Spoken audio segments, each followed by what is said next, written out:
جینا ہو تو اس طرح سے جینا چاہیے کہ جنازہ جائے تو فرشتے بھی اس کا نظارہ کریں.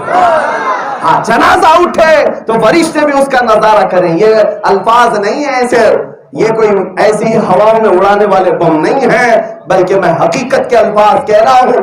ایک عاشق صادق جب دنیا سے جاتا ہے، جنازہ اٹھتا ہے، تو بزرگوں نے فرمایا ہے، بزرگوں نے لکھا ہے، جاؤ اس کے جنازے کو پکڑ کر کے دیکھنا، اس کا جنازہ بوجھل نہیں ہوتا، بوجھل نہیں ہوتا، وزنی نہیں ہوتا. پوچھا گیا کیوں؟ کہا جتنے تمہارے کندھے لگے ہوتے اس سے کئی زیادہ فرشتوں کے کندھے لگے ہوتے. ہونا تو یہی چاہیے کہ جنازہ بھی ہمارا جائے تو عشق مصطفیٰ میں جائے. ہاں اسی لیے اعلیٰ حضرت نے فرمایا ہے، فرش سے ماتم اٹھا، اب عرش پہ فرش پہ ماتم اٹھا وہ طیب و طاہر گیا، عرش پہ دھومیں مچی وہ طیب وہ مومن صالح ملا. وہاں پر بھی دھوم ہو، یہاں پر بھی دھوم ہو. یہ زندگی کب آ سکتی ہے؟ جب تم یہ طے کر لو آج کے بعد جیوں گا میرے مصطفیٰ کا وفادار بن کر جیوں گا، اخلاق کو اپناؤں گا تو میرے نبی کے اخلاق کو اپناؤں گا.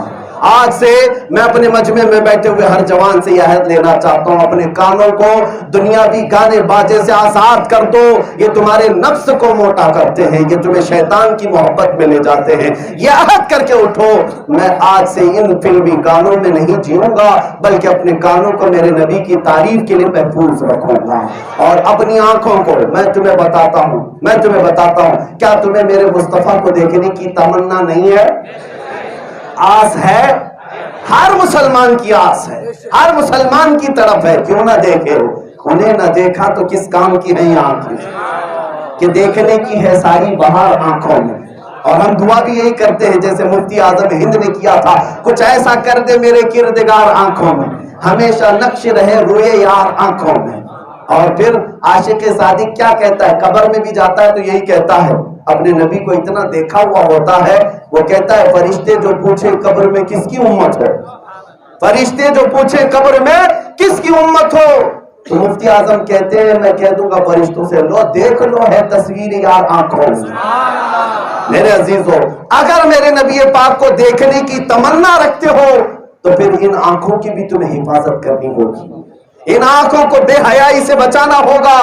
تم رات کے اندھیروں میں اور تاریکی میں اور تنہائی میں بیٹھ کر اگر موبائل کی اسکرین پر گندے اور فحش مناظر دیکھتے ہو، یہ مت سوچنا کہ کوئی تمہیں نہیں دیکھ رہا ہے، اللہ تمہارے دلوں پر گزرنے والے حالات سے بھی باخبر ہے.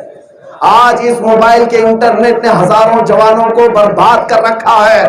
کتنے نوجوان ہیں جنہوں نے روتے روتے میرے پاس شکایتیں کی ہیں، ہم تباہ ہو گئے، برباد ہو گئے.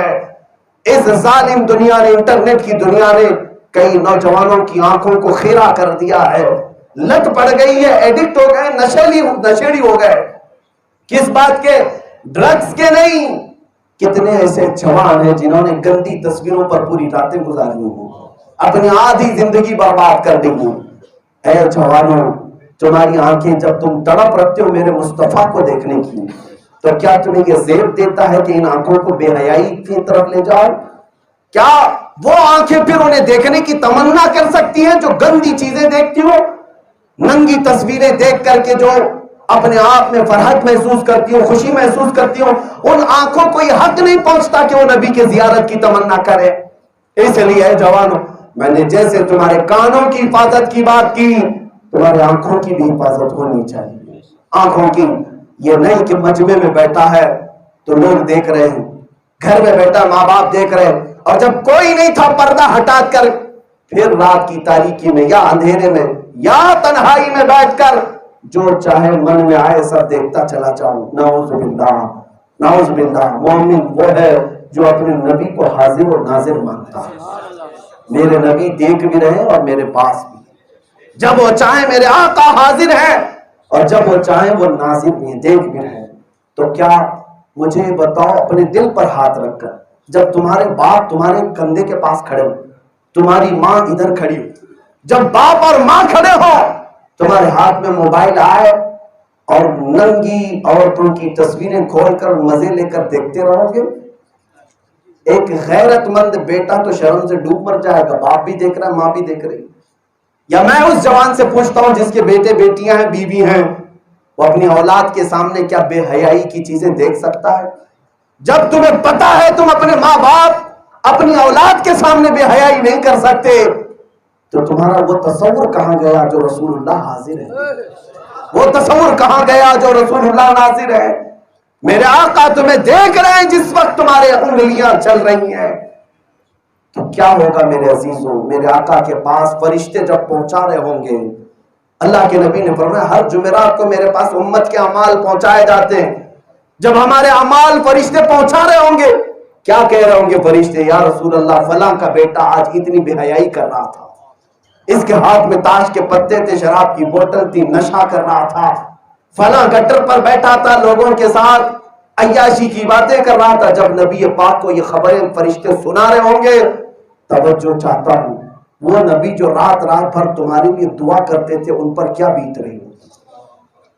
جس نبی کو کمال کی محبت ہے تم سے، اس نبی کے پاس جب فرشتے تمہاری یہ خبریں پہنچا رہے ہوں کہ یا رسول اللہ آپ کا فلاں امتی آج فلاں لڑکی کو چھیڑ رہا تھا، فلاں کی عزت کو تار تار کر رہا تھا، ان کے گھروں کی عزتیں اچھال رہا تھا، تب میرے مصطفیٰ پر کیا بیت رہی ہوگی؟ میرے آقا فرماتے ہیں میں اپنے ہر امتی کو اس کے باپ کے نام سے جانتا اور پہچانتا ہوں۔ حضور ہر ایک کو جانتے، مجھے بھی اور تمہیں بھی۔ میرے عزیزوں کچھ تو حیا کرو اور زندگی کو بدلو۔ عام دنیا کو نہ دیکھو وہ کیسے جی رہی، آپ کافروں کو مشرکوں کو مت دیکھو کہ وہ کیسے جی رہے ہیں، اس لیے کہ ان کے لیے دنیا جنت ہے، ان کا جو کچھ ہے وہ یہی ہے۔ تمہاری تو آخرت بھی ہے اور تمہارے لیے جنت کے دروازے انتظار میں، اور جسے میرے مصطفیٰ کے پڑوس میں جنت میں جانا ہے وہ دنیاوی لذتوں میں اپنے آپ کو برباد کبھی نہیں کرے گا۔ یہ 4 دن کی عیاشی میں آخرت کو کیوں تباہ و برباد کرتے ہو؟ اسی لیے اعلیٰ حضرت نے کیا کہا تھا، آج لے ان کی پناہ آج مدد مانگ سے، پھر نہ مانیں گے قیامت میں اگر مان گیا۔ وہاں بڑے بڑے لوگ مان رہے ہوں گے حضور کو، بڑے بڑے مان رہے ہوں گے آپ ہی اللہ کے نبی ہیں، کمال تو یہ ہے آج تو حضور کو مان لیتا کہ آپ ہی میرے حکم ہیں، آپ ہی میرے حاکم ہیں۔ عزیزان گرامی وقار مصطفیٰ کی شان میں پہنچتے ہیں، اور میں اتنی بات کہوں گا مسلمانوں دل چھوٹا نہ کرو، تکلیف تو ہمیں بھی ہے۔ ان کتوں کے بھونکنے سے ہوتا کیا ہے، میرے نبی کے چہرے پر نہ کوئی عیب کل تھا نہ آج۔ تو گھٹائے سے کسی کے نہ گھٹا ہے نہ گھٹے۔ یا رسول اللہ جب بڑھائے تجھے اللہ تعالیٰ تھے، جن کا خالق خود انہیں ورفعنا لک ذکرک کہتے تھے، ان کی تعریف میں کبھی والضحیٰ واللیل کہتے ہیں، ہاں، اور انہیں پکارنا ہو تو مزمل طٰہٰ یاسین کہے۔ اس کی شان کو کون گھٹا سکتا؟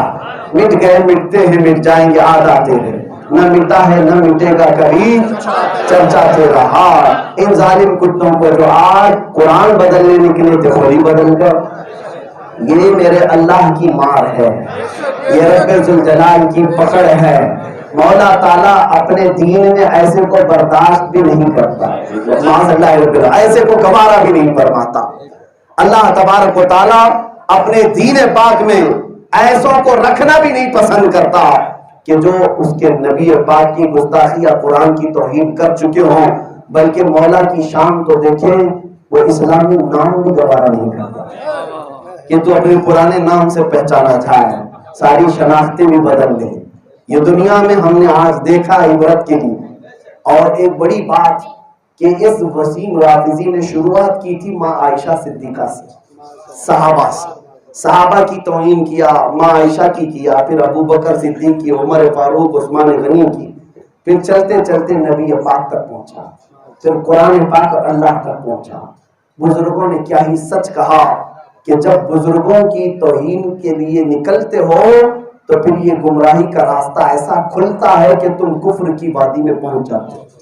اسی لیے علماء کی بھی بے ادبی نہ کرو، علماء کی بھی توہین نہ کرو، یہ راستہ ہے جو تمہیں وہاں تک لے جاتا ہے، وہاں تک آدمی پہنچ جاتا ہے۔ اب میں آپ کو بتاؤں ان ظالموں کے بھونکنے سے میرے نبی کی شان میں کچھ بھی نہیں ہوتا۔ اے مسلمانوں، تعریف کرنے والوں کو اگر تمہارے سامنے رکھو تو 1000 باتیں بھی نہ کافی۔ بھونکنے والا ایک ہوگا، 2 ہوں گے، اور تعریف کرنے والے اتنے ہیں کہ آسمان میں تارے کم ہو جائیں، میرے نبی کی تعریف کرنے والے کم نہ ہوں۔ اور حضور پاک صلی اللہ تعالیٰ علیہ وسلم کی تعریف کرتے ہیں سارے لوگوں نے یہی تو کہا، لیکن رضا نے ختم سخن اس پہ کر دیا، خالق کا بندہ خلق کا آقا کہوں تجھے۔ سارے قلم ٹوٹ گئے اور ساری زبانیں خشک ہو گئیں اور اوراق سیاہ ہو گئے، لیکن یا رسول اللہ تیرے وصف ابھی کامل ہو نہیں سکے تھے۔ حضور کی تعریف کا محق کوئی بیان نہیں کر سکا۔ اور آج سب کو میں یہ بتا دوں میرے عزیزوں، اس نبی پاک صلی اللہ تعالیٰ علیہ وسلم کو خود ان کا خالق، خود ان کا مالک کیا کہتا ہے؟ ان کا خالق جو کہے وہ سب سے بڑی بات ہے۔ بتا تیرے بارے میں کیا کہا ہے، میرے بارے میں میرا مولا کیا کہتا ہے؟ کیا تم اپنے لیے لے آؤ گے؟ میرے محمد عربی کے پاس فخر کرنے کے لیے ایک دو نہیں، ہزاروں صفات ہیں، ہزاروں چیزیں ہیں کہ وہ کہہ سکتے ہیں۔ میرا رب ہی مجھے محمد بھی کہتا ہے، احمد بھی کہتا ہے، حامد بھی کہتا ہے۔